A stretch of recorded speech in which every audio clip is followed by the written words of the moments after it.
A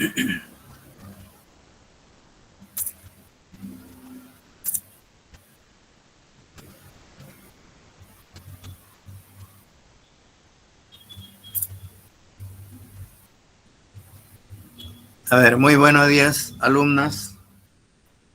Vamos a la clase. Buenos días, profesor. Buenos días, profesor.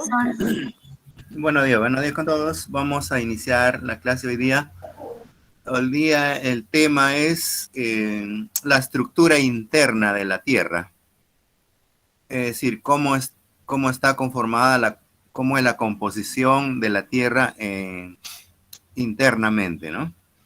La vez pasada ya vimos sobre el origen y la evolución de la Tierra, cómo hubo una serie de cambios para que la Tierra existiera, ¿no? Y cómo se inició, cómo fue ese proceso y cómo se encuentra en la actualidad la Tierra, todos esos cambios que se vienen dando, porque la Tierra es bastante dinámica, ¿no? Bastante cambiante.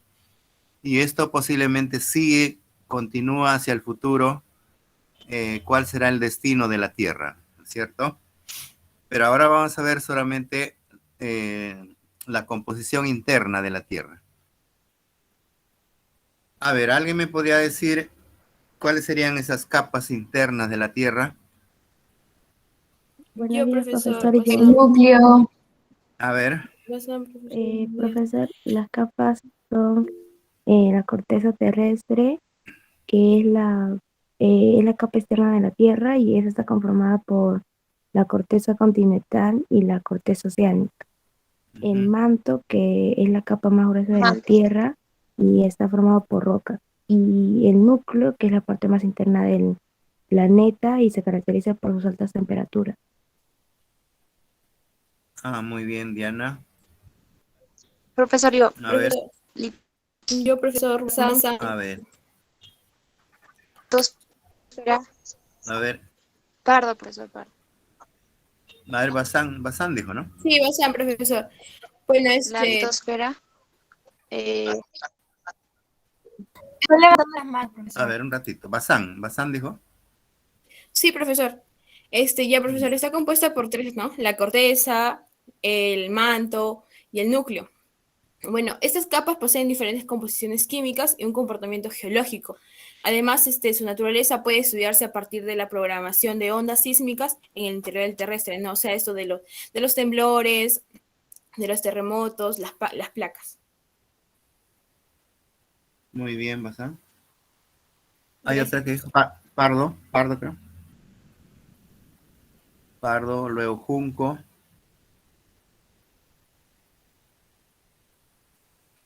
Pardo, Junco.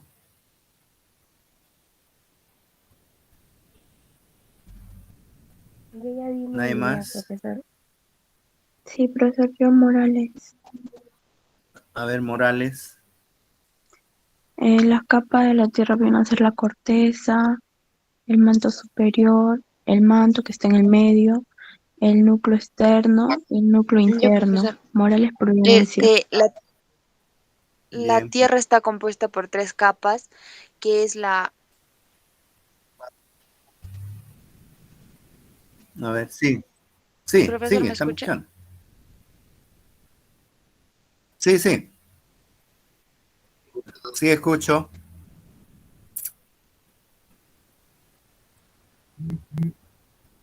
A ver, sí. Continúa. Sí, le ha ido el internet, creo, profesor. Profesor, disculpe, ¿puedo opinar? ¿Puedo dar mi opinión? Profesor, A ver, María Fernanda. Ya, está compuesta por tres capas, que es la corteza, que es la corteza terrestre y es la capa más externa. También tenemos el manto terrestre, que por lo que es la capa más gruesa de la Tierra. Y el núcleo, que debido a su densidad promedio del material de la superficie es alrededor de 3.0. Ya. Sí. Están bien, chicas, Profesor, muy bien. ¿puedo opinar? ¿Puedo dar mi opinión? A ver. Ya, para Sandoval empezar. Paredes.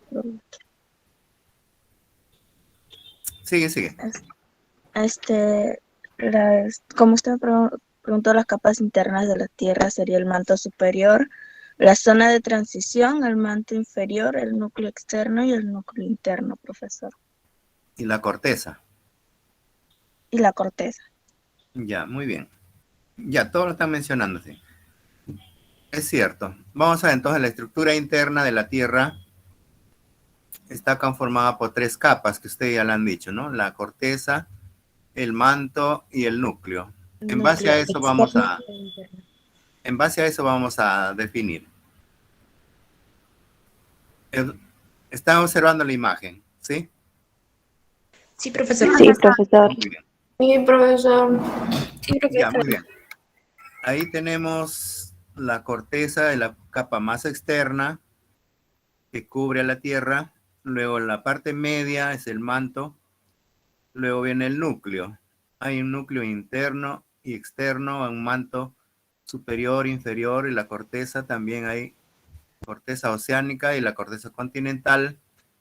Y fuera ya de la esfera, que es el aire, la atmósfera, ¿no? Es otra capa más externa ya. Aquí vemos igual la corteza, el manto, el núcleo externo, el núcleo interno. Aquí vemos un poquito más detallado. Aquí vemos vemos los continentes. Aquí vemos las aguas oceánicas. Pero aquí vemos la corteza, que es una capa delgada nomás, ¿no? Delgada y llamada también la litósfera. Esta zona también es la litósfera. Luego el manto es una capa más gruesa. Aquí tenemos el manto inferior y aquí estaría el manto superior, ¿no? Superior. Sí, dentro del manto superior está la astenosfera. La astenosfera, por esta zona de acá vemos que es un fluido viscoso. Y por acá es un poquito más sólido, en el manto inferior, un poquito más solidificado, pero el material es algo elástico. Es decir, flexible, ¿no? Se puede contraer o se puede estirar este material, ¿no? Vamos más al núcleo. El núcleo está dividido en 2 partes también, núcleo interno y el externo más acá. Pero el externo es líquido, el estado es líquido. Y la parte más al interior, la parte interna, ya tiene un material que es sólido, más sólido. Ahora la pregunta es, ¿qué materiales estarán en el núcleo? ¿Qué materiales estarán acá en la corteza? Es decir, ¿qué elementos químicos habrán, ¿no? Los elementos químicos más pesados estarán acá en el núcleo. Y los menos pesados están en la corteza. Otra cosa, las temperaturas. ¿Qué me puede decir la temperatura? ¿Dónde será más caliente? En el núcleo. En el núcleo. En el núcleo, sí, cada vez más caliente, ¿no? Más altas temperaturas, que puede llegar a 6.000 grados o más de 6.000 también, ¿no? Y conforme uno va ingresando desde acá de los continentes, nosotros estaríamos acá en esta zona, bueno. En esta zona, en los continentes. Y conforme vamos avanzando hacia el interior, cada vez es más, aumenta la temperatura, ¿no? La pregunta es, ¿el hombre hasta qué profundidad habrá llegado a la profundidad de la Tierra? ¿Hasta dónde habrá ingresado el hombre? ¿Ustedes creen Hasta que la haya llegado? Solo la corteza. Solo la Solo corteza. La corteza. Solo la corteza. posiblemente, ¿no? Nos indica unos 12 kilómetros que ha ingresado el hombre, creo, máximo, creo. Desde acá, de esta zona hasta el interior, aproximadamente 12 kilómetros que ha ingresado el hombre, ¿no? ¿Cómo ha ingresado? De repente haciendo excavaciones en los centros mineros, por ejemplo, ¿no? A ver, ¿alguien está ahí con su micro prendido? ¿Está hablando? Deben cerrar su micro. Ana Pardo. Seguimos. Bueno, las capas que estamos viendo tienen diferentes composiciones químicas, dice, ¿no? Y a la vez también diferentes comportamientos geológicos. ¿Y cómo se estudia? ¿Cómo sabemos estas medidas? A ver, ¿qué me dicen por ahí? ¿Cómo es que el hombre, si no puede ingresar, no ha medido, físicamente no lo ha medido? Entonces, ¿cómo lo mide estas extensiones, estas capas? ¿Cómo lo ha medido, no? Porque acá dice el manto superior inferior, ¿no? Está a 2.900 kilómetros. Y al núcleo externo, que va a colindar con el núcleo interno, está a 5.100 kilómetros. ¿Cómo habrá medido el hombre? ¿Cómo se medirá estas extensiones? ¿Tienen idea? Tal vez por los sismos. Puede ser, claro. Se mide mediante las ondas que provocan los sismos, ¿no? Bueno, los científicos tienen ciertos sistemas, ciertos aparatos, pues que dada la intensidad de las vibraciones, de los movimientos, de los sismos, en base a eso ellos se ayudan para poder medir esas ondas, ¿no? La intensidad de las ondas, y ellos podrán hacer sus cálculos. Y a qué profundidades, qué distancia debe haber de un lugar a otro, ¿no? De esa manera se mide en una forma indirecta, ¿no? Es decir, no se puede medir directamente, ¿no? De una manera indirecta.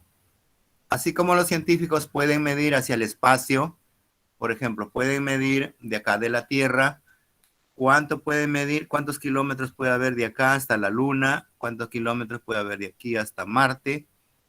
O de una galaxia a otra galaxia, ¿cuánto puede medir esas distancias? ¿Cómo lo mide ahí?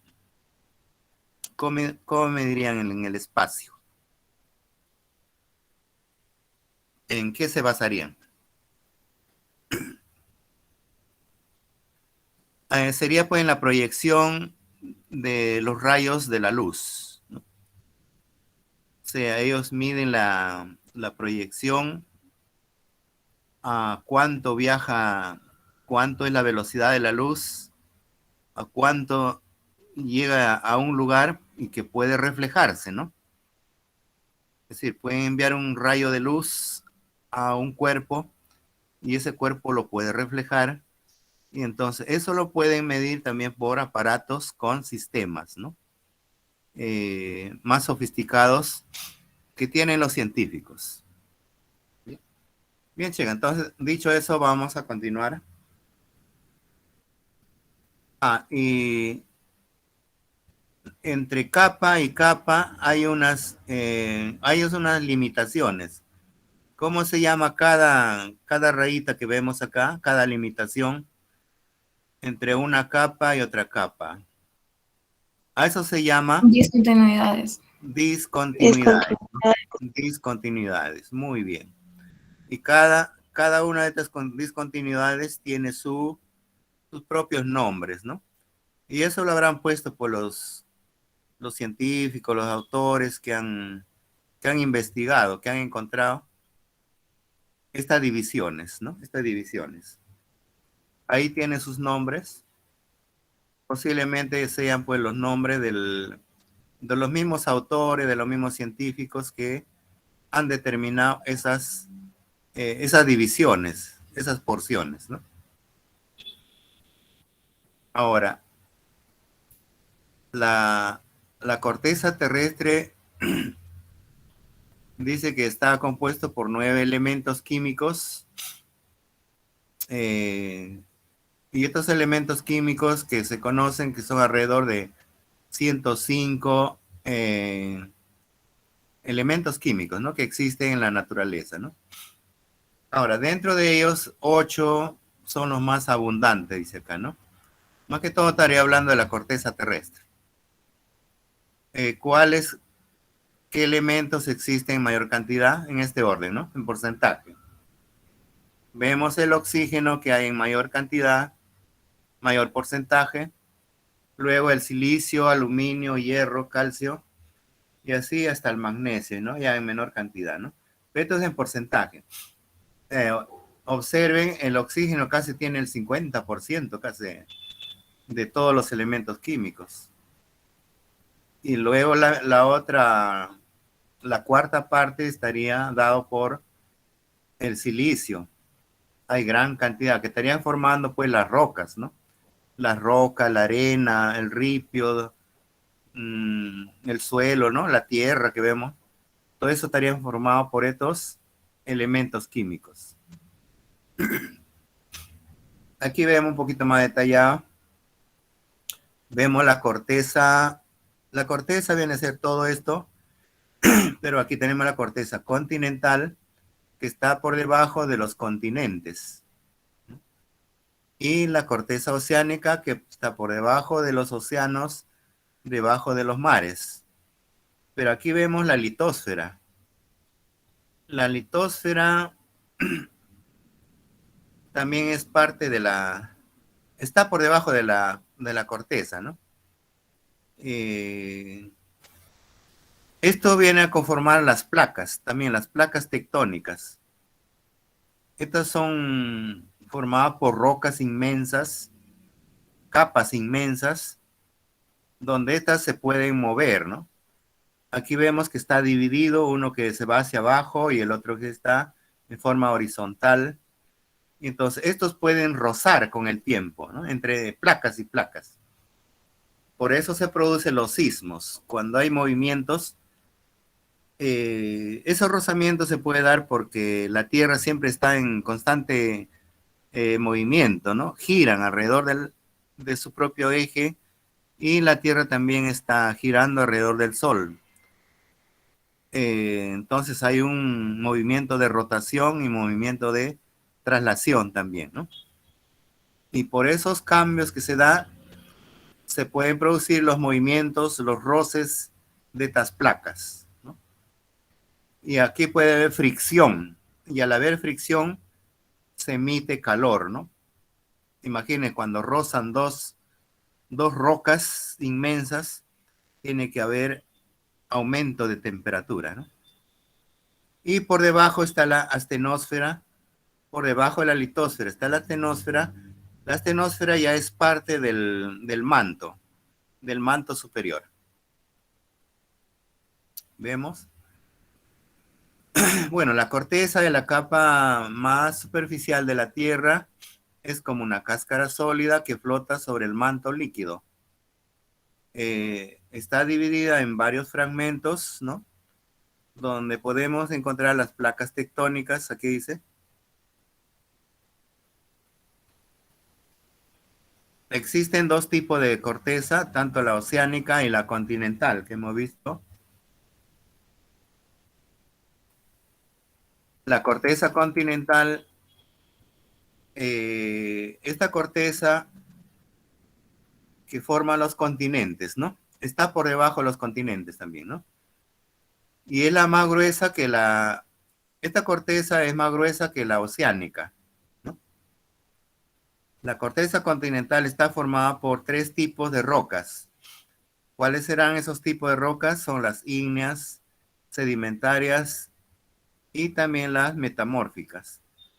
Estos tipos de rocas, eso lo vamos a estudiar luego, después. Ahora, la corteza oceánica es más delgada que la continental. Está por debajo de los mares, hemos dicho, y por encima del manto, ¿no? Y por ahí puede haber grietas y también por la corteza puede atravesar también el magma, ¿no? El magma viene del interior de la Tierra cuando hay erupciones volcánicas. Entonces ese magma sale por la corteza al exterior y se producen los volcanes. Y esa masa que sale incandescente luego se solidifica y se forman rocas. Y cuando las rocas se desintegran, van a formar parte del suelo, la tierra, ¿no? Aquí vemos acá, ahí está la corteza continental, la corteza oceánica, esta es la astenosfera. Aquí está la astenosfera. Y esta es parte del manto superior también, ¿no? Aquí están las cordilleras. Ahora, siempre la Tierra es muy dinámica. Estas cordilleras en alguna época de repente pueden bajar, se pueden hundir o también pueden seguir elevándose cada vez más, ¿no? Y lo mismo en los mares. En los mares también puede haber más profundidades, se pueden hundir más o también pueden, esta corteza puede subir también más, ¿no? Eso depende de los movimientos que ocurre en la corteza terrestre. El manto. El manto es bastante grande, ¿no? Bastante ancho. Más o menos ocupa, es un volumen de 82%, ¿no? De la corteza terrestre, ¿no? Está formado por capas rocosas y sólidas. Tiene una profundidad, dice, de 2.800, casi 3.000 kilómetros, ¿no? Que se limita entre la corteza, el límite entre la corteza y el manto refleja un cambio de composición química, ¿no? Ahí tenemos el manto superior, el manto inferior, la litosfera. Litosfera significa esfera de piedra. La litosfera hemos dicho que es la parte de la corteza, ¿no? Toda esa zona de la corteza también es la litosfera, ¿ya? Y está flotando sobre el manto, ¿no? Sobre el manto. El manto está más interno. Aquí vemos. Vemos la litosfera que conforma la corteza, tanto la corteza oceánica como la corteza continental, más la astenosfera. La astenosfera es parte del manto superior, ¿no? Este es el manto superior, pero aquí está la astenosfera, la parte más alta, ¿no? Entonces, estas capas vienen a formar la litosfera. Y también tenemos el manto más inferior, ¿no? El manto inferior y el manto superior acá. A ver, la astenosfera que estamos hablando, que viene de esta capa de acá, está por debajo de la corteza a unos 660 kilómetros, ¿no? De profundidad. Es una capa blanda de zona dúctil y en ella se producen las corrientes de convección. ¿Qué significa corriente de convección? Que ese material está fluyendo, ¿no? Es un material así como el magma de los volcanes. Algo así debe estar fluyendo por acá. Por eso se llama corrientes de convección, ¿no? En la astenosfera. Aquí también nos indica dónde está la astenosfera. Está la corteza, el manto y el núcleo. El núcleo es una capa más profunda de la Tierra, ¿no? Está formada por hierro, tiene níquel, además también tiene cobalto, silicio y azufre, ¿no? Pero en pequeñas cantidades. Podemos hablar de NIFE. ¿Qué significa NIFE? Níquel y hierro. Níquel y hierro. Níquel y hierro. Ahora, estos elementos son más pesados, ¿no? El hierro y el níquel son elementos químicos más pesados y estos se han ido más a la profundidad de la Tierra. Están en el núcleo, ¿no? Por su peso, por su mayor densidad. Ahora, el núcleo tiene unas temperaturas más o menos entre 4.000 a un promedio de 6.000 grados, ¿no? Está entre 4.000 a 6.000 grados centígrados de temperatura, ¿no? Y en el interior del núcleo también hay una densidad muy alta, es decir, entendemos que la Tierra tiene un peso, una presión muy alta, y por lo tanto le va a dar una densidad muy alta. Tiene 13.6.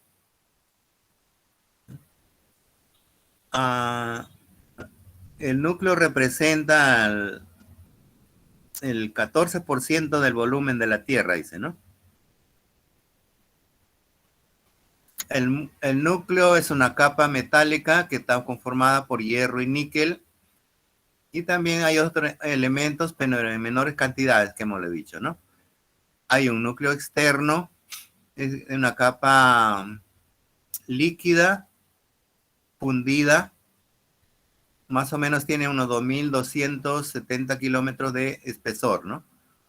El externo es líquido, pero el interno ya es sólida, ¿no? Y tiene mayor cantidad de hierro. Y por lo tanto, aquí en el interior del núcleo interno, la temperatura es más elevada. Tiene como 6.000 grados centígrados, ¿no? Bueno, es más o menos la idea. Ahí está el núcleo interno y núcleo externo, ¿no?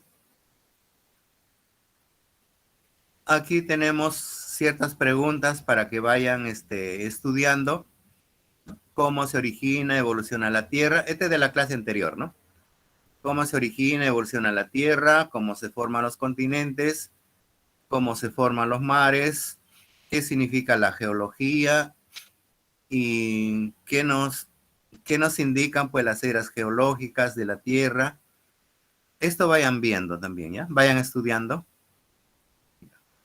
Ahora, todo lo que hemos hablado, lo que hemos mencionado, vamos a verlo en el video. El video un poco como que nos detalla más, con más precisión, ¿no? El video siempre es un poquito más didáctico, porque ustedes ahí se observan los movimientos, ¿no? Los cambios. A ver, vamos a pasarle un previo video y luego otro un poquito más detallado. Son dos. Pero siempre y cuando anoten ustedes, luego participan también ustedes, ¿no? Muy bien. A ver, con este.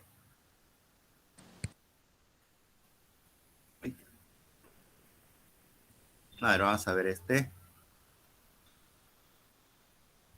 ¿Se observa? Sí. Con Grammarly puedes escribir en inglés rápido y confiadamente. Las correcciones. Ay, la propaganda. O gaseoso. A ver. Vamos a hablar sobre la estructura interna de la Tierra.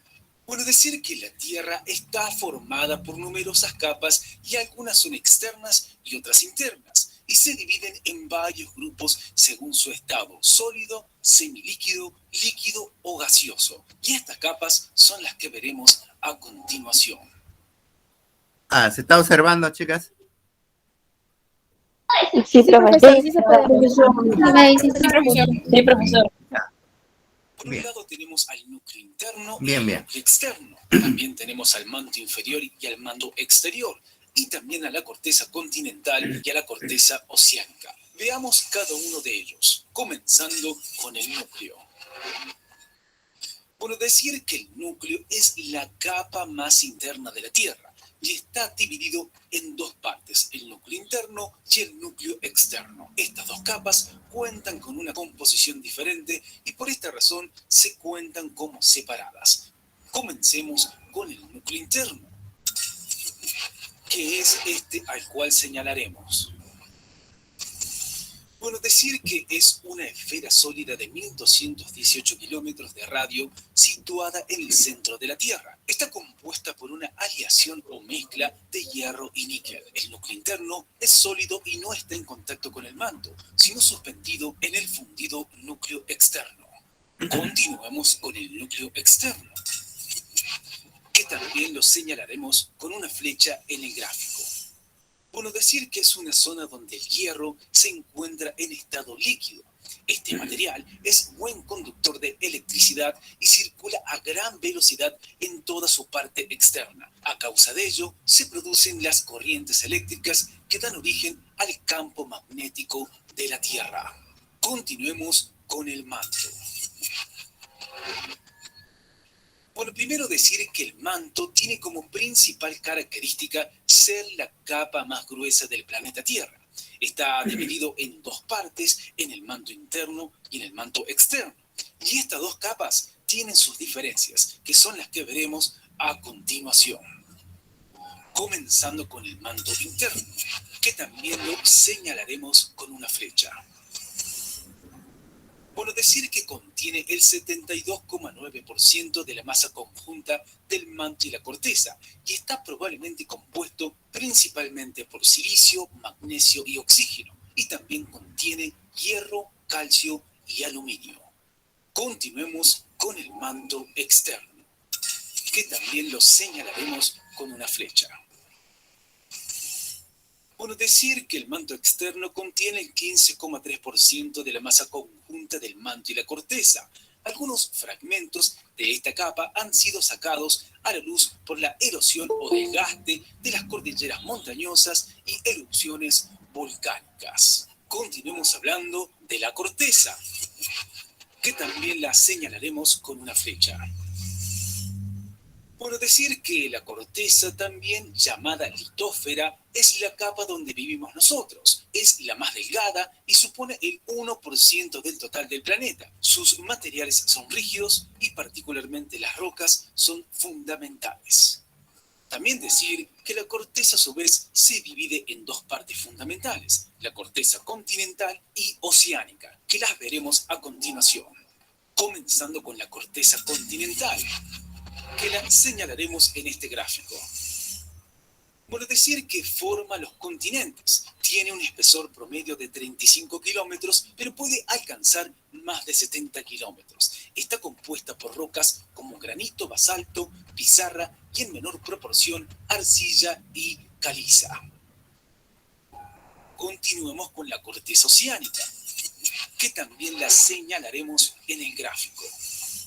Bueno, decir que forma los fondos de los océanos. Tiene un espesor promedio de 7 kilómetros y está compuesta por rocas más densas, fundamentalmente basalto y gravo. Bueno, esto es todo por hoy. Como siempre les decimos, chequen los videos de nuestro canal Estructura Interna de la... A ver, chica, aquí nos ha expresado, nos ha detallado en forma general nada más, ¿no? Pero vamos a detallar un poquito más con este video.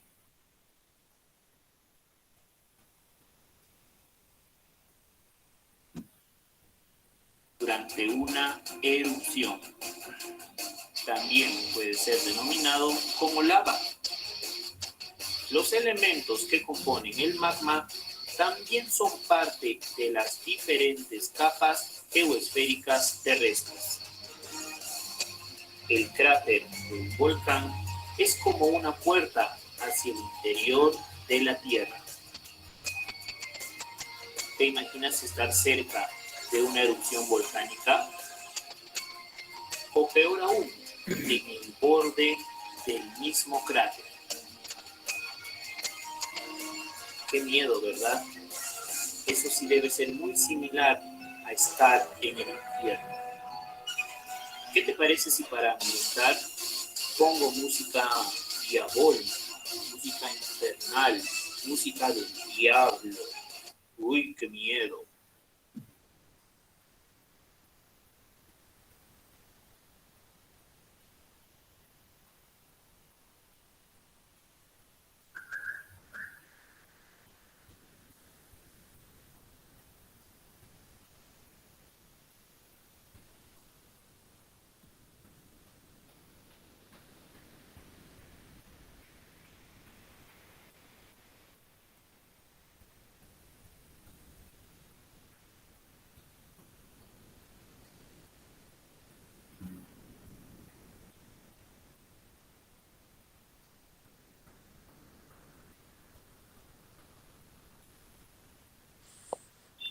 Profe, no se escucha.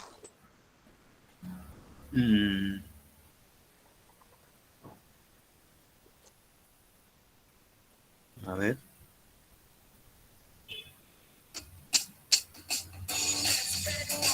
Ahora sí. Debe ser el video. Un ratito. Un ratito.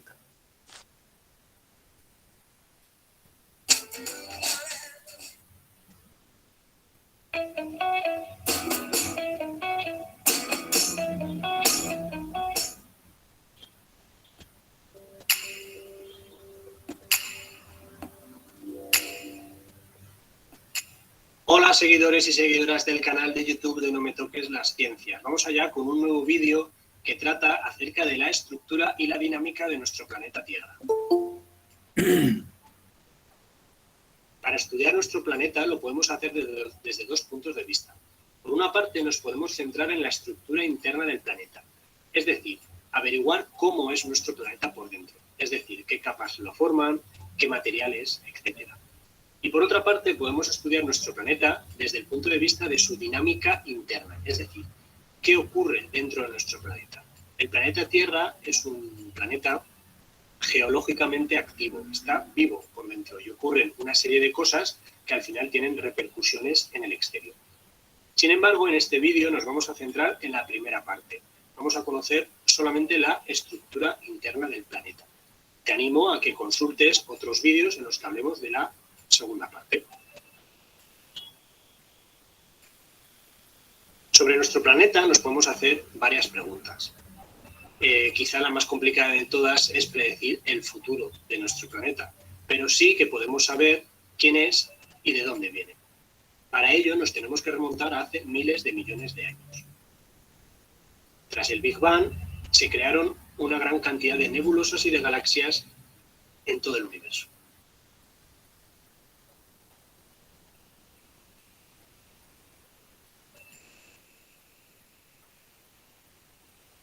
Y una de esas galaxias es la nuestra, la Vía Láctea. Precisamente en la Vía Láctea, en una región concreta, en uno de los extremos, y hace casi unos 5.000 millones de años, es donde se formó nuestro sistema solar. ¿Cómo se formó nuestro sistema solar? Pues a partir de una nebulosa. Una nebulosa no es otra cosa más que una gran nube de polvo cósmico, preferentemente de helio, de hidrógeno, a partir del cual, mediante una contracción, fue formando los diferentes componentes del sistema solar. Esto es lo que explica la hipótesis de la acreción planetesimal, que es muy sencilla de entender. Aquí tenemos la nebulosa, que al girar sobre sí misma por diferentes fuerzas gravitacionales empezó a contraerse y al final se fue aplanando y adquiriendo una forma de disco.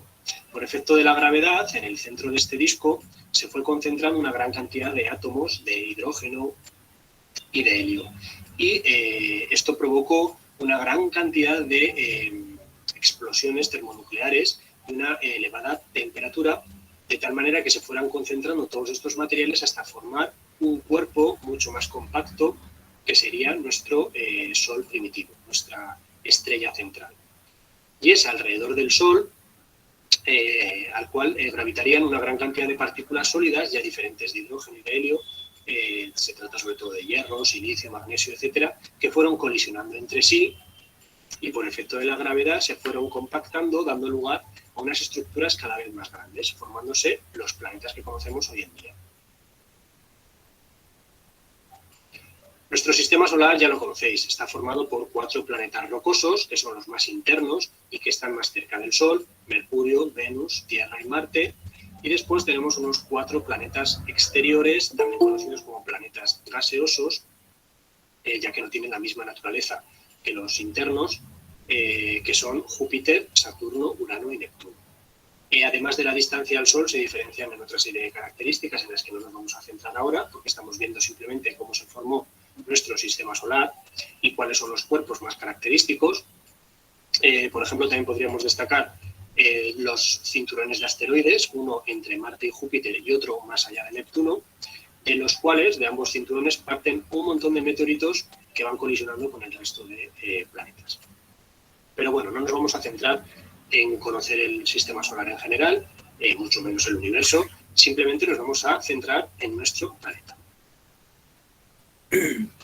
Nuestro planeta, como imaginarás, y después de explicar el momento en el que se formó, no era tal y como lo conocemos hoy en día. Se trataba de un planeta o de una Tierra primitiva, y estamos hablando de hace unos 4.500 millones de años, en los que al final la Tierra, como consecuencia de toda esa colisión entre átomos, era un planeta en forma de una gran bola de roca fundida, a causa de los grandes impactos entre las partículas, entre los meteoritos que chocaban contra esta Tierra primitiva, y sobre todo debido a la desintegración de muchos elementos radiactivos como el uranio.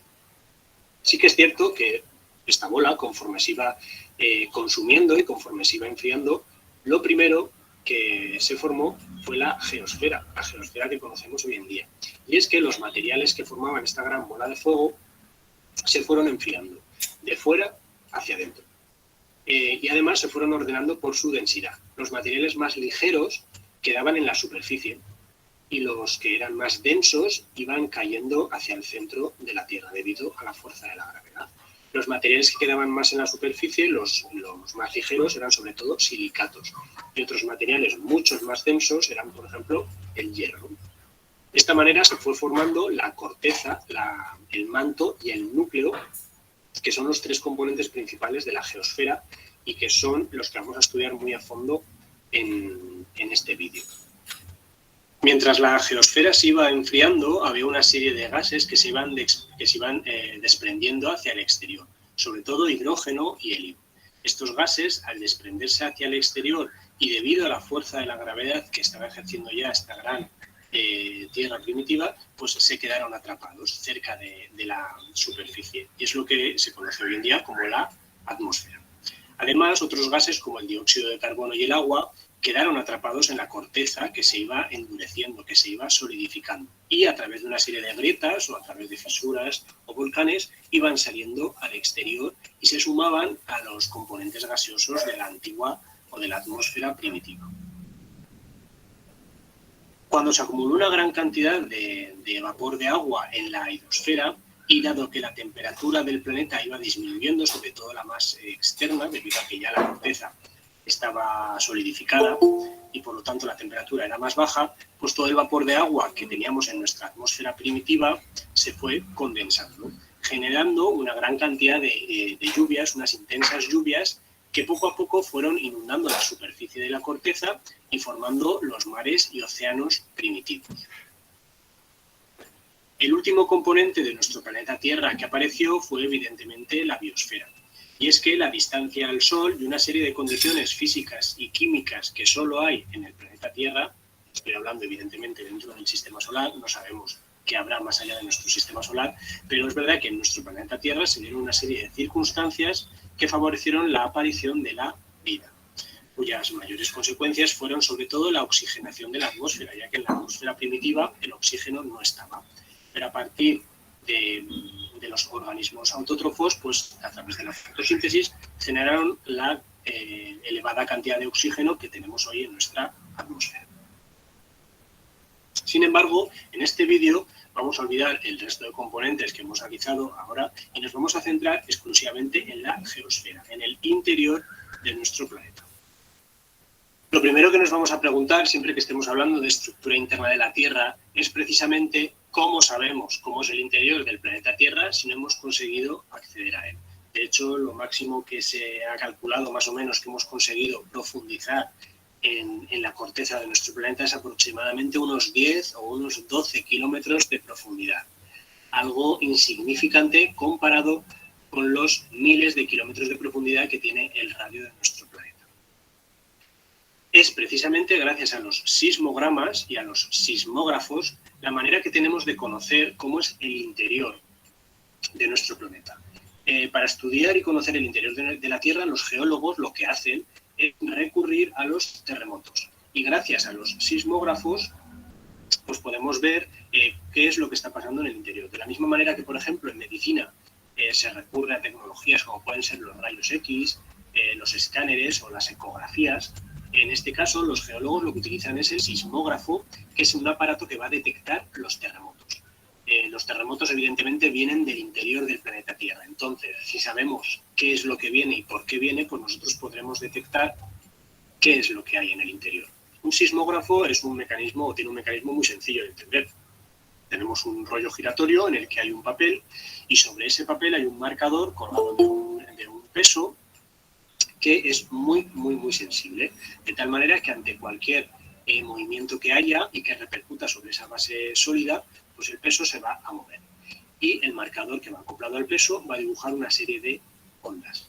Así es como se formarían los sismogramas que los geólogos analizan a fondo para detectar qué información les llega desde el interior del planeta. Como he dicho, los sismogramas lo que hacen es plasmar toda la información que nos llega desde un terremoto. Un terremoto no es otra cosa más que un temblor que se manifiesta en la superficie terrestre, pero que está causado en el interior. Hay un momento en el interior de nuestra corteza terrestre que hay una rotura o que hay un desplazamiento de grandes masas rocosas, y ese desplazamiento genera una serie de ondas que se transmiten a lo largo de todos los materiales sólidos de la corteza. Al igual que cuando tiramos una piedra en una superficie de agua y se generan una serie de ondas en esa superficie acuosa, pues en los materiales sólidos también se pueden generar ondas, ya que son unos materiales más o menos plásticos que pueden modificarse temporalmente. Entonces, en el momento, para conocer algunos conceptos importantes, el punto concreto en el que se produce esa rotura de las masas rocosas o ese desplazamiento de masas rocosas se denomina hipocentro. Ese es el punto concreto donde se genera el terremoto. Y la zona más cercana en la superficie se denomina epicentro. Desde el hipocentro, como he dicho anteriormente, se transmiten una serie de ondas que las podemos clasificar en dos tipos. Por una parte están las ondas P y luego están las ondas S. Este nombre lo reciben en función de cuáles llegan primero o cuáles son detectadas primero por el sismógrafo, es decir, cuáles son las que llegan primero al epicentro. Las ondas P son las ondas primarias porque son las primeras en llegar a la superficie. Además, lo que hacen es atravesar materiales tanto de naturaleza sólida como de naturaleza líquida, es decir, que las ondas P atravesan todo tipo de material. Y después están las ondas S, que tardan un poquito más en llegar, reciben el nombre de ondas S precisamente porque son las ondas secundarias en llegar, y su velocidad de transmisión evidentemente es menor. Además, solo se propagan a través de materiales sólidos, a diferencia de las ondas P, que atraviesan materiales sólidos y líquidos.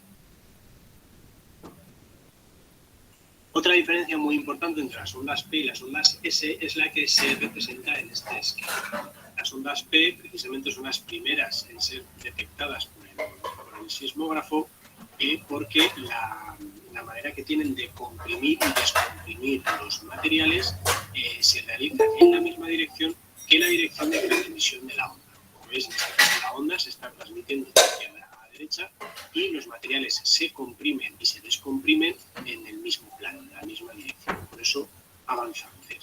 Sin embargo, las ondas S se producen porque los movimientos de compresión y descompresión de los materiales, como veis, ocurren de manera perpendicular, mientras que la onda en este caso se está transmitiendo de izquierda a derecha, en este sentido, pues las ondas van en sentido perpendicular, van de arriba hacia abajo.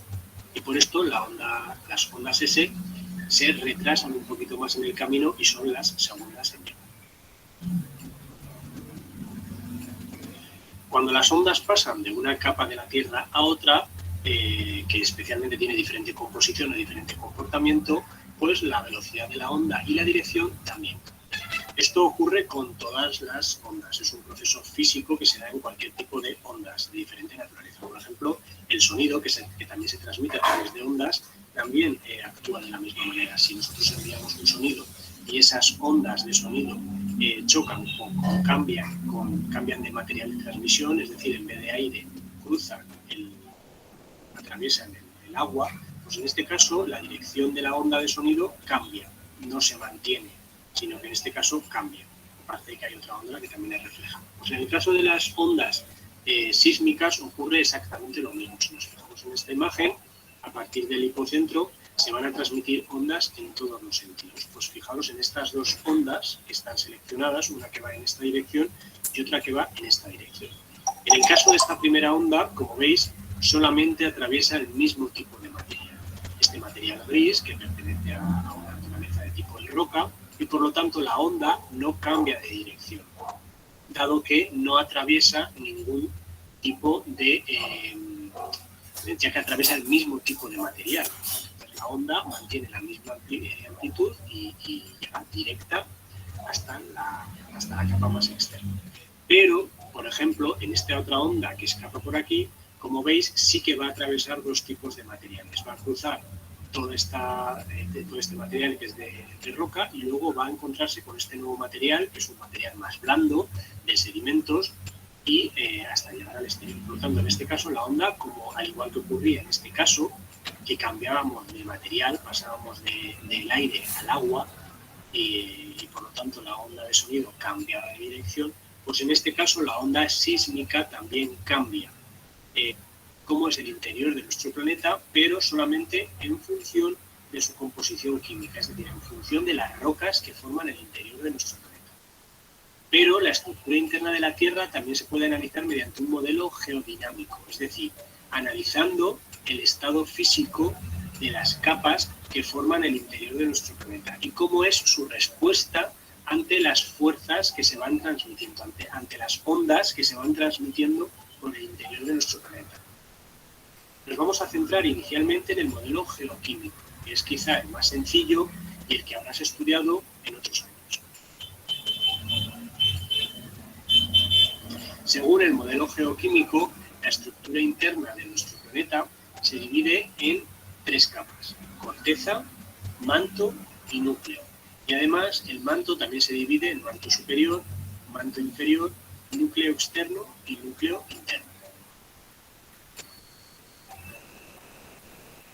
Analizando cada una de estas capas, vamos a ver que, como os he dicho anteriormente, el modelo geoquímico lo que hace es describir la composición de cada una de las capas, es decir, que cada una de estas capas estará formada por unos materiales o por otros de manera homogénea.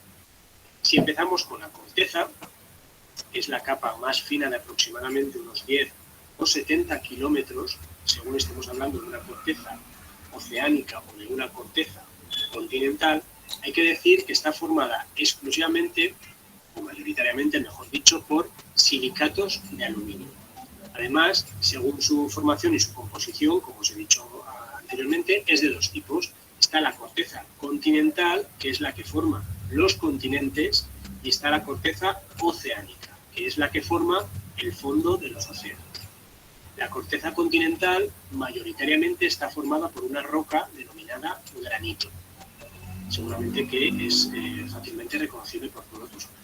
Mientras que la corteza oceánica está formada mayoritariamente por otra roca que se denomina basalto. A continuación, a partir de los 10 o 70 kilómetros de profundidad y hasta los 2.900 kilómetros, encontraríamos el manto. El manto está formado mayoritariamente por silicatos de hierro y magnesio, y como roca predominante tiene la peridotita, que tiene un mineral también mayoritariamente que es el olivino, y que se reconoce por su famoso color verde viva. Y por último, a partir de los 2.900 kilómetros de profundidad y ya hasta el centro de la Tierra, que está a unos 6.371 kilómetros, tenemos el núcleo, que está formado mayoritariamente por hierro, aunque también encontramos níquel y sulfuro. Al igual que el manto, el núcleo también se divide en un núcleo superior, conocido como núcleo externo, y un núcleo interno. Se da una particularidad, como veremos en el siguiente modelo de estudio de la estructura interna de nuestro planeta, que el núcleo externo es de naturaleza líquida, mientras que el núcleo interno siempre va a ser sólido. Como veis, vamos a hacer un parón en esta diapositiva para entender lo que hemos dicho al principio del vídeo, cuando estábamos hablando de la formación de nuestro planeta hace aproximadamente unos 4.000 millones de años. Si recordáis lo que hemos dicho al principio del vídeo, cuando la geosfera se estaba formando, cuando la geosfera se estaba solidificando, lo que os he dicho es que los materiales más ligeros quedaban en la superficie, mientras que los materiales más densos iban bajando y bajando y bajando por fuerza de gravedad hasta llegar al centro de la Tierra. Y así, más o menos, los materiales se han ido depositando y se han ido colocando en función de la densidad. De forma que en la actualidad los materiales más densos se encuentran en las zonas más profundas del planeta Tierra, mientras que los materiales más ligeros o menos densos se encuentran en la corteza. Por lo tanto, podemos entender que los silicatos de aluminio son unos materiales menos densos que el hierro, que debido a su elevada densidad ha ido profundizando a lo largo de los miles de millones de años y ha formado esta gran masa de hierro que es lo que conocemos actualmente como el núcleo.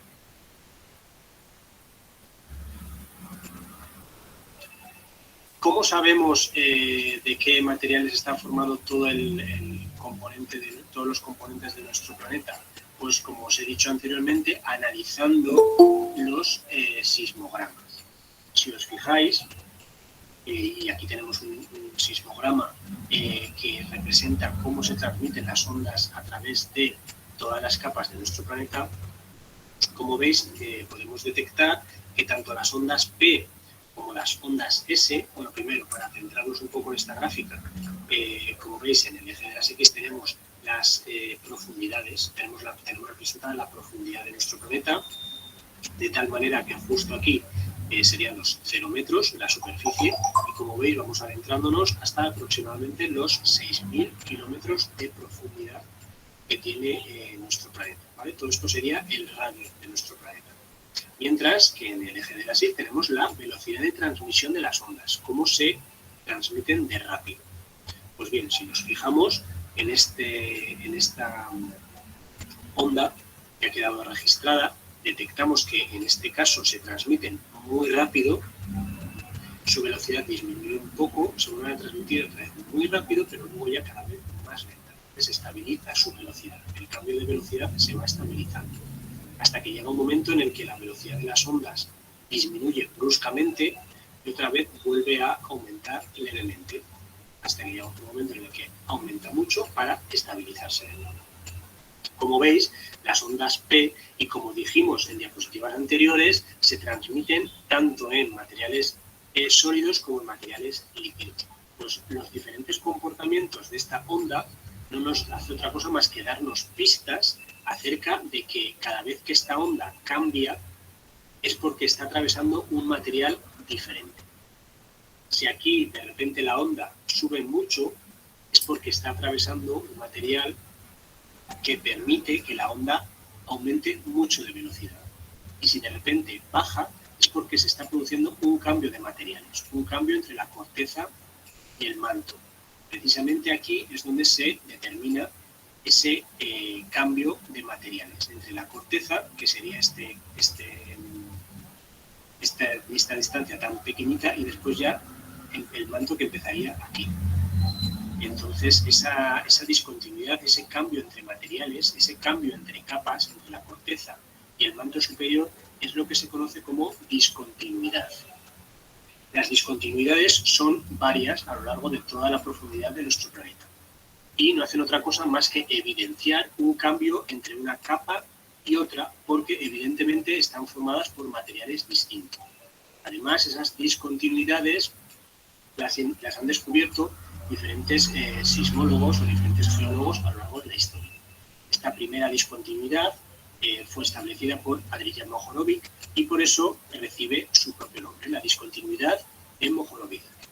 Está aproximadamente en los 70 kilómetros de profundidad y en esta gráfica se detecta perfectamente cómo la línea tanto de las ondas P como de las ondas S aumenta bruscamente de velocidad debido al cambio de materiales entre corteza y manto superior.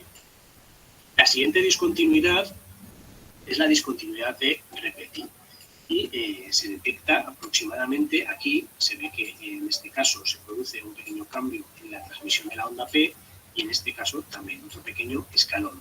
Esto ocurre porque evidentemente hay un cambio en la naturaleza de las capas de la Tierra, y es el cambio que se genera entre el manto superior y el manto inferior, que se da aproximadamente a los 670 kilómetros de profundidad. La siguiente discontinuidad, que es la discontinuidad descrita por Benno Gutenberg, ocurre aproximadamente a los 2.900 kilómetros de profundidad. Esta es muy evidente. En este gráfico se detecta claramente cómo las ondas P, que se estaban estabilizando en su velocidad aproximadamente a unos 14 kilómetros por segundo, como veis, de repente bajan hasta aproximadamente unos 8 kilómetros por segundo. ¿Por qué bajan? Pues porque cambian de transmitirse por un material diferente, se empiezan a transmitir por un material diferente, por lo tanto, algo está cambiando. Y eso es lo que se refleja en esta gráfica. Y de hecho, lo encontrarán aquí, porque si las ondas S se perdieron, totalmente válido. El manto, la corteza, el núcleo, son capas totalmente válidas. Y las hemos clasificado simplemente por su diferente naturaleza. En este caso es una clasificación un poco diferente y tenemos varias capas. Aquí, para que no os perdáis, tenemos todas las capas que vamos a estudiar en este nuevo modelo geodinámico, que son la litosfera, la astenosfera, la mesosfera, el nivel D y la endosfera, que puede ser externa e interna. Como veis, más o menos guarda una cierta similitud con el modelo visto anteriormente, con el modelo geoquímico. Y es que ciertamente se parece, pero vamos a ver algunas diferencias. Esas diferencias las tenemos, por ejemplo, en la parte más externa, ya que mientras que en el modelo geoquímico hablábamos de corteza y de manto, en el modelo geodinámico, hablamos de litosfera, astenosfera, mesosfera y nivel D. Concretamente, la litosfera, que es la capa más externa de este modelo geodinámico, es otra cosa más que la corteza que hemos visto en el modelo anterior, pero unida a la parte más externa del manto superior. Es decir, que la litosfera está formada por la corteza y una capa del manto superior. Están unidas y podemos decir que ambas forman lo que se denomina como litosfera. Es un conjunto rígido que permanece bastante unido.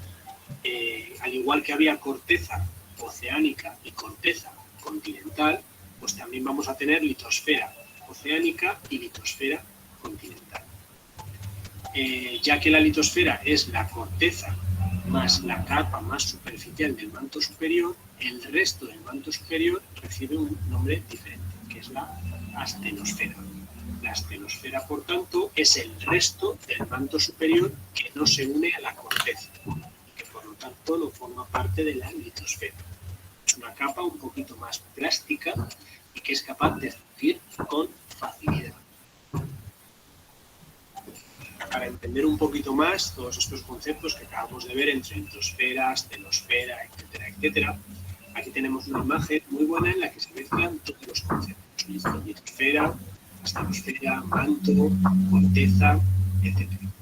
Fíjate, si analizamos esta imagen desde el punto de vista que hemos visto anteriormente, desde el modelo geoquímico, teníamos la corteza y teníamos el manto. La corteza, como veis, también podría ser corteza oceánica o corteza continental. La corteza continental era mucho más gruesa. ¿Ya te cambiaste? Más fina. La continental llega hasta aquí y la corteza oceánica hasta aquí, es más fina. Y a partir de aquí empezaba lo que se denominaba el manto. Sería todo esto. ¿De acuerdo? Todo eso sería el manto superior. Este color de aquí y este de aquí, y esto sería ya el manto inferior. Bueno, esto sería según el modelo geoquímico que hemos visto anteriormente. Pero con la llegada de este nuevo modelo, el modelo geodinámico, lo que hacemos es unir las cortezas, tanto la oceánica como la continental, a una parte del manto superior, que hemos coloreado de azul, claro, que sería el manto litosférico. ¿De acuerdo?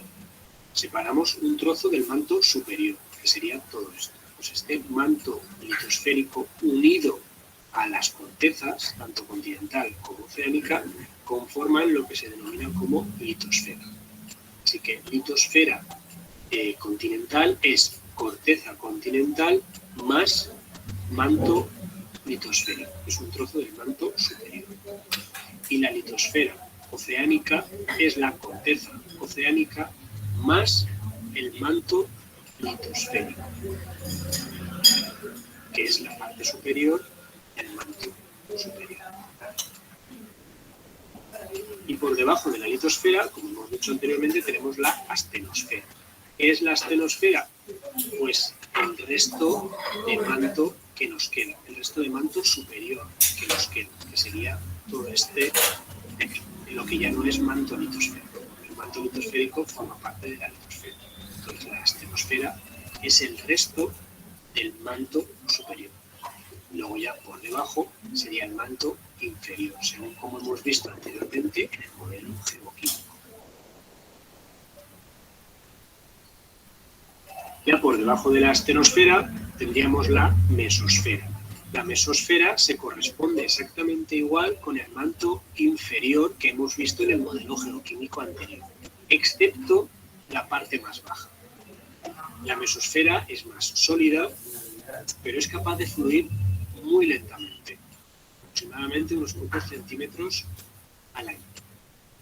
La parte más baja del manto inferior es lo que se denomina la capa D, y es una zona donde se acumula mucho calor, porque procede está pegada al núcleo externo, y toda esta capa de aquí del manto inferior, gracias a este nuevo modelo geodinámico, lo que hace es darse un nombre diferente, que es la capa D, y es donde se acumula mucho calor procedente del núcleo externo.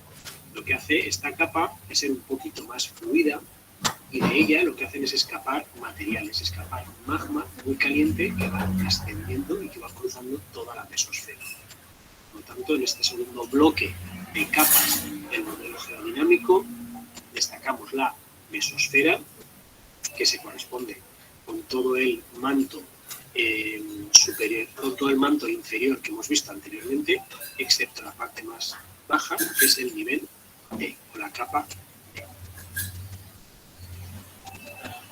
Como hemos explicado anteriormente, desde el nivel D lo que hacen es escapar, debido a que está un poquito más caliente porque está pegado al líquido, pegado al núcleo líquido exterior, pues lo que hacen es escapar grandes cantidades de magma que está más licuado, está más líquido y que escapa del exterior. Eso es lo que tenemos representado en esta imagen.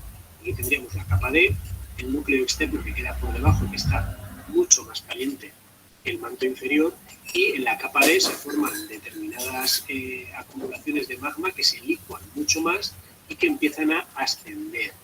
Este ascenso de magma desde el nivel D o desde la capa D es lo que se conoce como penacho térmico, es un magma más líquido que empieza a ascender y que cruza todas las capas anteriores, la mesosfera, la astenosfera, hasta la litosfera, generándose lo que se denomina un punto caliente que debido a la presión puede generar la activación de determinados volcanes. Y ya la última capa que nos queda dentro de este modelo geodinámico es la endosfera, y que se corresponde con el núcleo que hemos descrito en el modelo anterior, en el modelo geoquímico. Además, la endosfera, igual que los núcleos, también puede ser interna o externa. La interna es sólida, debido a la gran presión a la que se encuentran los materiales, mientras que la endosfera externa es líquida, ya que está expuesta a menos presión. Y además se generan grandes corrientes de convección, lo que provoca el campo magnético terrestre. Las corrientes de convección es algo similar que sucede, por ejemplo, cuando ponéis agua a calentar en una cazuela y el fuego de abajo empieza a hacer que las masas de agua más inferiores se calienten, se vuelvan menos densas y suban. Al subir a las capas más externas y debido al aire se vuelven a enfriar, vuelven a convertirse en una sustancia más densa y vuelve a bajar, hasta que el calor la vuelve a hacer menos densa, y así continuamente se generan todas estas corrientes de convección. Pues esto es exactamente igual a lo que ocurre en el núcleo externo Núcleo externo es la denominación que recibe esta región del planeta Tierra según el modelo geoquímico, pero si nos estamos centrando en el modelo geodinámico, el núcleo externo es la endosfera externa. Pues en la endosfera externa se están formando todas estas corrientes de convección. ¿Por qué? Porque el hierro fundido que está cerca del núcleo interno, que está a una mayor temperatura, lo que hace es calentarse, se vuelve un poquito menos denso, asciende, y cuando llega a estas capas más superiores en contacto con el manto o en contacto con el nivel D, lo que hace es volver a enfriarse y ese hierro vuelve a bajar otra vez, pero siempre en estado líquido. O sea, en unos casos un poquito menos denso o un poco más denso, generándose estas famosas corrientes de convección de la endosfera externa. Son precisamente estas corrientes de convección lo que generan el campo magnético. El campo magnético de nuestro planeta Tierra son líneas de fuerza invisibles que atraviesan la Tierra. Están generadas precisamente a partir de sus movimientos de convección del núcleo externo. El campo magnético existe y es evidente su existencia, dado que las brújulas, cuando la aguja de la brújula se mueve precisamente porque la Tierra actúa como un gran imán. Entonces, la aguja de las brújulas siempre se va a orientar hacia el norte o al sur del campo magnético terrestre.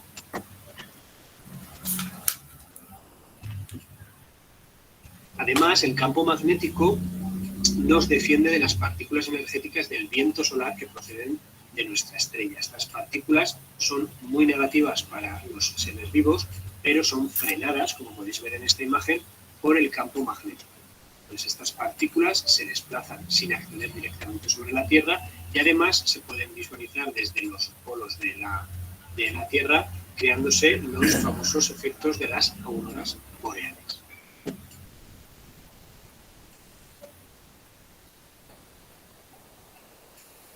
Bien, puede que haya sido un poquito comprender el segundo modelo que hemos visto, pero si lo comparamos con el modelo que hemos visto al principio, con el modelo geoquímico, podemos tener las ideas mucho más claras.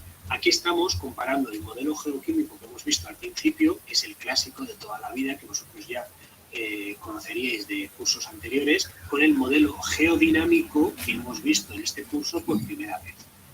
En el modelo geoquímico teníamos la corteza, que estaba formada básicamente por granito en el caso de ser corteza continental o por basalto en el caso de ser corteza oceánica, que la tenemos aquí de color marrón. Después tenemos el manto, que estaba formado mayoritariamente por la roca peridotita, que está formada a su vez por el mineral olivino, y aquí tenemos coloreado de verde. Este sería el manto superior y después tendríamos el manto inferior, y por último teníamos el núcleo, que estaba formado mayoritariamente por hierro, pero también por níquel y por azufre. Y además teníamos el núcleo externo, debido a que estaba en forma líquida, y el núcleo interno, que estaba solidificado debido a las grandes presiones que soporta, que impide que pueda pasar de estado sólido a estado líquido. Además, gracias a los sismogramas, se podían detectar las diferentes discontinuidades. Teníamos la discontinuidad de Mohorovičić entre la corteza y el manto superior, la discontinuidad de Repeti entre el manto superior y el manto inferior, la discontinuidad de Gutenberg entre el manto inferior y el núcleo externo, y por último, la discontinuidad de Lyman entre el núcleo externo y el núcleo interno. Creo que este modelo geoquímico es bastante intuitivo, lo habéis entendido y no tendréis seguramente ninguna duda. Pero las dudas surgen al hablar del modelo geodinámico.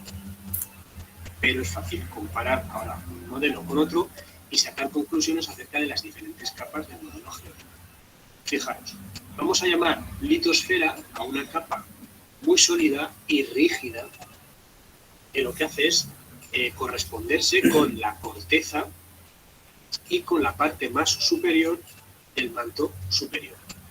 Esta región superior del manto superior está muy pegada a la corteza, tanto continental como oceánica, y forma una nueva capa que es la que se denomina litosfera.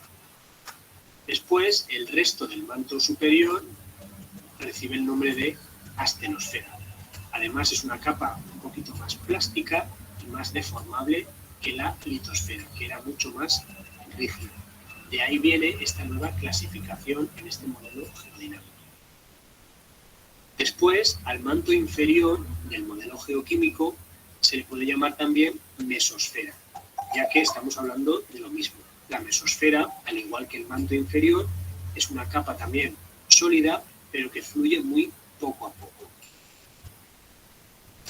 Además, la capa más baja del manto inferior, que es concretamente esta región de aquí, podemos también separarla y clasificarla como una capa nueva. Es la denominada nivel D o capa D. Es una capa diferente de la mesosfera, por eso se le da un nuevo nombre, que además está muy fluida, es muy fluida y está mucho más caliente, porque está pegada al núcleo. ¿Cuál es la diferencia entre un modelo y otro? Pues evidentemente el modelo geoquímico dice que toda esta región la podemos denominar manto inferior porque está formada por lo mismo, peridotita. Pero entre toda esta gran cantidad de materiales, toda esta región de aquí es sólida y esta región de aquí es un poquito más fluida. Por eso esta nueva clasificación. Todo esto sería la mesosfera y esta capa de aquí más fina sería la capa D. Recordad que todo este material de periodicidad aquí que está transformado en magma está mucho más líquido y mucho más fluido debido al calor que le está dando toda esta nueva capa de aquí. Y por lo tanto, algunas veces material de aquí es capaz de escapar y de ascender a capas superiores. Como veis, estamos hablando del modelo geodinámico porque estamos dando una nueva visión a todo esto. Estamos dando una visión más dinámica. Estamos viendo cómo reaccionan todas estas capas, si son más plásticas, más duras, más blandas. Y estamos teniendo en cuenta esta capa de aquí, que es la capa D, que es muy importante porque a partir de ella se generan unas grandes masas de magma muy fluido y por lo tanto menos denso que empiezan a ascender, dándole un aspecto más dinámico a todo el interior del planeta Tierra. Bien, y para acabar, la última comparativa entre ambas capas es muy similar entre los dos tipos de modelos, por eso en este caso no me voy a extender mucho. El modelo geoquímico hablaba del núcleo externo y del núcleo interno, y el modelo geodinámico pues habla exactamente de lo mismo, de una endosfera externa y una endosfera interna. La endosfera externa está fundida, está líquida, todo el hierro está fundido, generando esas famosas corrientes de convección continuamente, mientras que la endosfera interna o núcleo interno es sólido, porque la presión es tan elevada que los átomos de las grandes masas de hierro no son capaces de cambiar de estado. Entonces no son capaces de cambiar de sólido a líquido, porque la presión es muy elevada.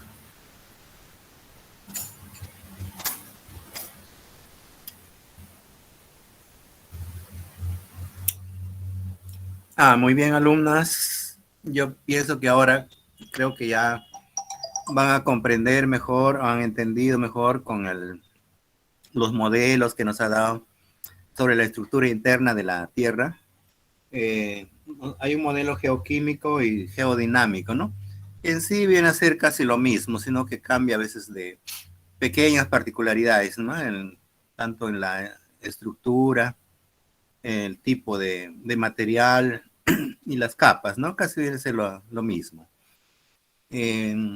Yo pienso que ustedes han visto también cómo han determinado cómo han medido, ¿no? Cómo han medido las profundidades, cómo han medido las capas, mediante las ondas sísmicas, esas técnicas, tecnologías que han aplicado para medir, ¿no? En forma indirecta. Muy bien. ¿Qué más? ¿Han visto que los materiales más pesados, más densos, se han ido a las profundidades, en este caso al núcleo, como es el níquel, el hierro, el cobalto, y los otros materiales más livianos, menos pesados, menos densos, se van quedando en la parte superior, ¿no? En este caso en la corteza, como el aluminio, el silicio y otros componentes, ¿no? Y bueno, Yo creo que con esto más o menos tienen la idea cómo está formada la Tierra internamente, ¿no? Y cómo es la dinámica también de la Tierra, que sufre una serie de cambios, ¿no? Hay zonas donde hay más altas temperaturas, ¿no? Conforme uno va ingresando a la parte más interna de la Tierra, hacia el núcleo, cada vez aumenta el calor. Pero vemos también que en la parte media, entre el núcleo externo y una ligera capa del manto inferior, esa zona es líquida, ¿no? Algo líquida. Y se ve una corriente de convección. Es decir, ahí habría gran cantidad de magma. Y ese magma es que a veces, por la alta presión, tiende a salir hacia la parte externa de la superficie de la Tierra, ¿no? Y de esa manera se forman, pues, los volcanes. Ahora, ustedes dirán cómo se forman también los metales.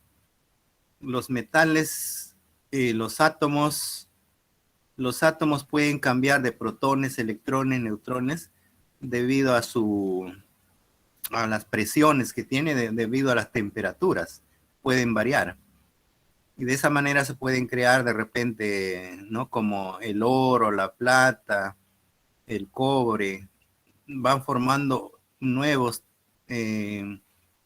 como le digo, nuevos metales, ¿no? A partir de uno y de otro se pueden pueden conformar, ¿no? Debido al aumentar las cantidades de electrones, protones. Si aumentan más protones, electrones, entonces será otro metal ya, ¿no? Otro material. Y vemos pues que la Tierra tiene una alta densidad, altas presiones, altas temperaturas. Y de eso podrían haber, se producen pues las vetas. De esa manera se producen las vetas para obtener los minerales, ¿no? Por ejemplo, los metalúrgicos, los ingenieros de minas, ellos exploran la parte interna de la corteza y ahí encuentran las vetas, cómo se forman el oro, buscan la plata, buscan el cobre, ¿no? Hay vetas, zonas. Eso todo debido al gran calentamiento, a las grandes presiones que sufre pues en el interior de la Tierra. Bien, chicas, creo que estamos en la hora límite y yo creo que ustedes ya tienen sus clases también con otro profesor. Sigamos estudiando esto, ¿no? Al menos ya tienen la idea cómo está conformada la Tierra internamente. ¿Alguna apreciación, chicas? ¿Algo quisieran Sí, decir? profesor. Sí, estuvo muy didáctico el segundo video. El segundo video creo que fue más específico, pudimos observar mejor todo detalladamente, hasta no los sismógrafos para cómo se mide, ¿no? La estructura de la Tierra, hasta qué profundidad, el kilómetro y todo eso. Sí, claro, muy bien, Chile. Muy bien. Sí.